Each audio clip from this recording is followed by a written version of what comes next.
Setelah keduanya selesai minum-minum sesuai dengan kesepakatan awal, akhirnya pasangan yang baru kenal itu melakukan hubungan dewasa selayaknya suami istri. Setelah selesai melakukan hal tersebut, ketika posisi Ratna sedang membelakangi Dava,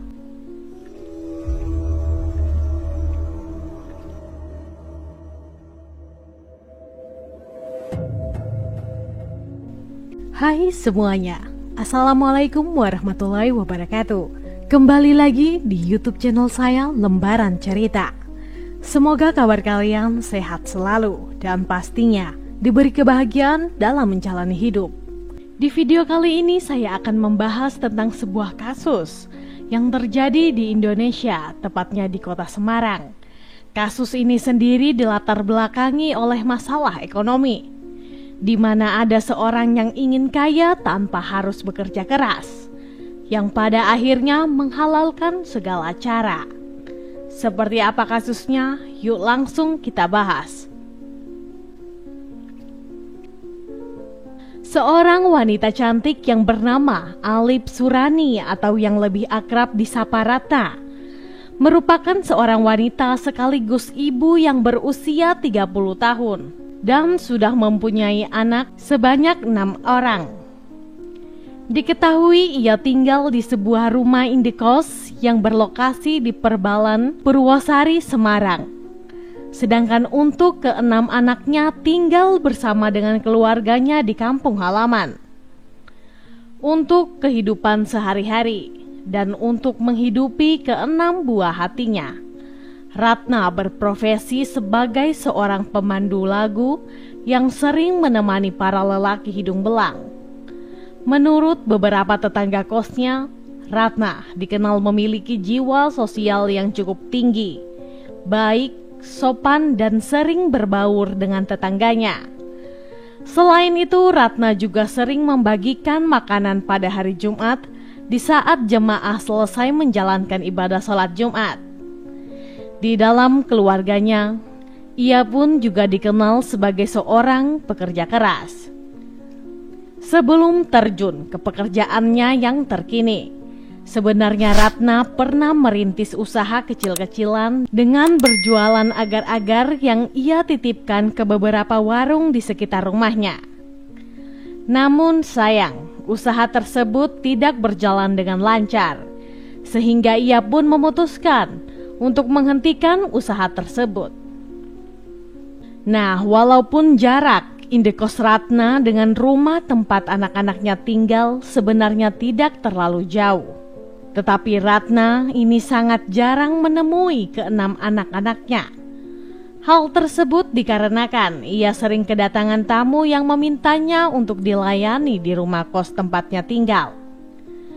Namun sayang, perjuangan Ratna untuk mencari nafkah guna membiayai anak-anaknya itu pun akhirnya kandas karena pada tanggal 6 Mei 2021 Ratna mendapat seorang tamu bernama Dava. Sialnya, saat itu ia tidak tahu jika sang tamu itu sudah memiliki niatan yang buruk. Sedikit informasi aja ya teman-teman. Dava Diaul Haq Kurniawan adalah seorang pria berusia 23 tahun yang tinggal di sebuah rumah kos yang berlokasi di Desa Wejosari, Semarang Timur, Semarang. Perkenalan antara mereka berdua ini terjadi ketika Dava sedang membutuhkan uang. Saat itu ia pun berniat untuk mencuri uang dari seorang pekerja seks komersial. Dan kebetulan korban pertamanya adalah Ratna. Entah bagaimana ceritanya hingga mereka berdua ini memutuskan untuk bertemu di kos Ratna. Namun di balik pertemuan itu, ternyata sudah ada kesepakatan jika Dava harus membayar uang tunai sebesar Rp350 bila ingin memakai jasa Ratna. Mendapatkan orderan dari Dava membuat Ratna bahagia.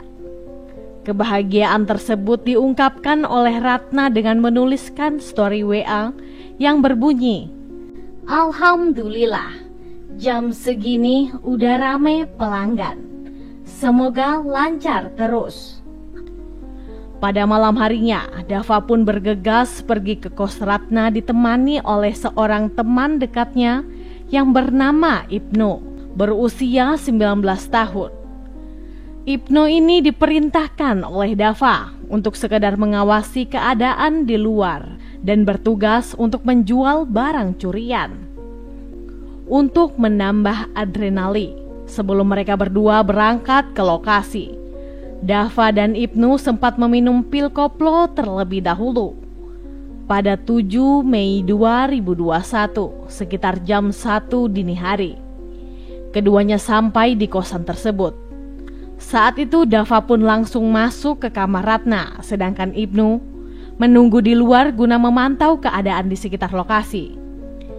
Saat berada di dalam kamar, Dava dan Ratna sempat minum alkohol terlebih dahulu. Sekitar 1 jam kemudian, atau lebih tepatnya pada pukul 2 dini hari, Ratna sempat keluar dari kamarnya guna meminjam korek api kepada sang pemilik kos. Setelah keduanya selesai minum-minum sesuai dengan kesepakatan awal, akhirnya pasangan yang baru kenal itu melakukan hubungan dewasa selayaknya suami istri. Setelah selesai melakukan hal tersebut, ketika posisi Ratna sedang membelakangi Dava, ia pun dijerat di bagian leher dengan menggunakan sebuah kabel charger yang sudah disiapkan oleh Dava di dalam kantong jaketnya. Kejadian tersebut pun berlangsung sangat cepat. Saat itu Ratna tidak sempat berteriak meminta tolong hingga akhirnya kehabisan nafas dan tewas di tempat. Setelah meyakini jika korbannya sudah tidak bernyawa, Dava pun berupaya untuk menghilangkan jejak dengan cara menaruh puntung rokok di atas tempat tidur Ratna.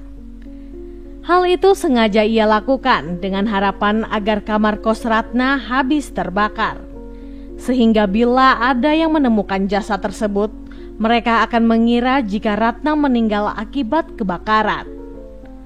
Sesudah melakukan aksi kejinya itu, pria itu mencuri barang-barang berharga milik Ratna seperti dompet, handphone, dan sejumlah uang tunai.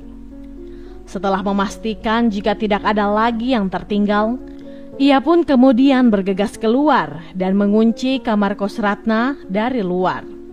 Setelah mendapatkan barang berharga milik korbannya, Dava pun kabur bersama Ibnu yang sudah menunggunya di luar kos.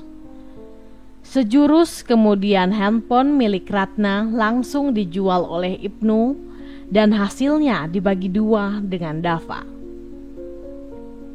Sementara itu, masih di hari yang sama, tepatnya pada pukul 4 dini hari, Ketua RT setempat dikagetkan dengan laporan warga jika ada kebakaran di salah satu kamar kos yang kemudian diketahui merupakan kamar milik Ratna. Mengetahui hal itu, Ketua RT langsung mengerahkan para warga sekitar untuk mendobrak pintu kamar tersebut. Ketika pintu telah terbuka, alangkah terkejutnya saat warga menemukan sosok jasad Ratna yang sudah tewas tertelungkup.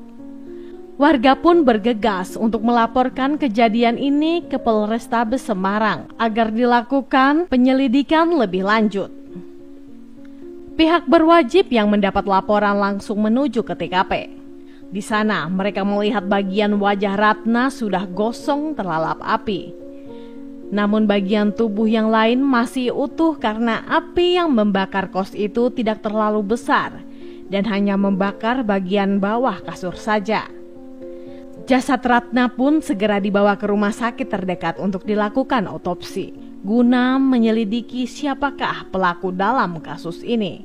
Petugas kepolisian menginterogasi beberapa tetangga kos Ratna dan melihat rekaman CCTV yang terpasang di area tersebut.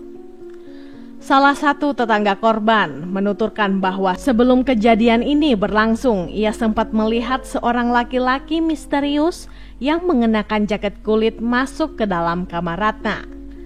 Namun saat itu, ia tidak menaruh curiga sedikit pun karena tahu jika pekerjaan Ratna memang seperti itu. Pernyataan Novi itu juga diperkuat oleh rekaman CCTV yang terpasang di seberang kamar tempat kejadian.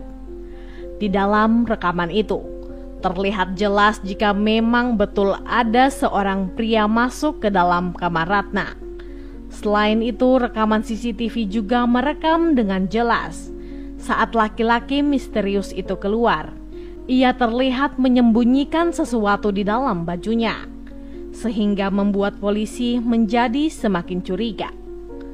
Setelah melakukan penyelidikan lebih lanjut, pelaku pembunuhan diidentifikasi sebagai seorang pria berusia 23 tahun yang bernama Dava Kurniawan. Di sisi lain, untuk menghindari pengejaran polisi, Dava dan Ibnu melarikan diri keluar kota, tepatnya ke kota Grobongan, Jawa Tengah. Namun di tengah pelariannya, mereka memutuskan untuk kembali ke Semarang. Tidak membutuhkan waktu yang cukup lama bagi pihak kepolisian, karena pada tanggal 11 Mei 2021 siang hari, atau tepatnya 4 hari setelah penyelidikan kasus tersebut, keduanya berhasil diringkus tim buru sergap di salah satu rumah kos yang berlokasi di Jalan Krapyak, Kelurahan Tlogosari, Semarang. Kedua pelaku ini mendapat hadiah timah panas di kaki saat ditangkap karena mencoba untuk melarikan diri. Di dalam penangkapan tersebut, ditemukan beberapa barang bukti berupa pil koplo sebanyak 120 butir, uang tunai yang diduga milik Ratna, dan uang penjualan handphone korban. Keduanya pun langsung digelandang menuju Polrestabes Semarang untuk dilakukan pemeriksaan lebih lanjut.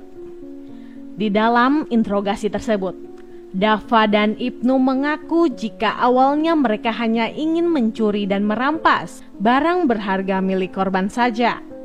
Selain itu, mereka mengaku sedang kesulitan secara ekonomi, hingga akhirnya memutuskan untuk berbuat nekat. Pihak kepolisian akhirnya menjerat keduanya dengan pasal 340 KUHP tentang pembunuhan berencana, pasal 338 KUHP tentang pembunuhan, dan pasal 365 KUHP tentang pencurian dengan kekerasan. Untuk sidang perdana kasus ini digelar di Pengadilan Negeri Semarang. Diketahui Majelis Hakim Pengadilan Negeri Semarang menjatuhkan vonis hukuman penjara terhadap Dava Kurniawan dan Ibnu selama 15 tahun karena terbukti bersalah secara sah dan meyakinkan telah melakukan tindak pidana pembunuhan. Demikian kasus yang bisa saya ceritakan untuk hari ini. Gimana nih menurut pendapat teman-teman? Silahkan sampaikan pendapat teman-teman di kolom komentar. Dan semoga dengan adanya video ini, kita bisa belajar untuk lebih waspada dan selalu berhati-hati dalam menjalani hidup ini. Saya sendiri tidak akan pernah bosan untuk mengingatkan, selalu libatkan Tuhan di setiap tindakan kita, karena kita tidak akan pernah tahu apa yang akan terjadi ke depannya. Oke, sekian dulu untuk video hari ini. Mohon maaf jika ada salah dalam tutur kata. Dan jika menurut kalian channel ini bermanfaat, mohon supportnya dengan cara mengklik subscribe, like, komen, dan jangan lupa untuk menyalakan tombol notifikasinya agar kalian tidak ketinggalan saat kami upload video terbaru. Sampai jumpa di video selanjutnya. Bye-bye.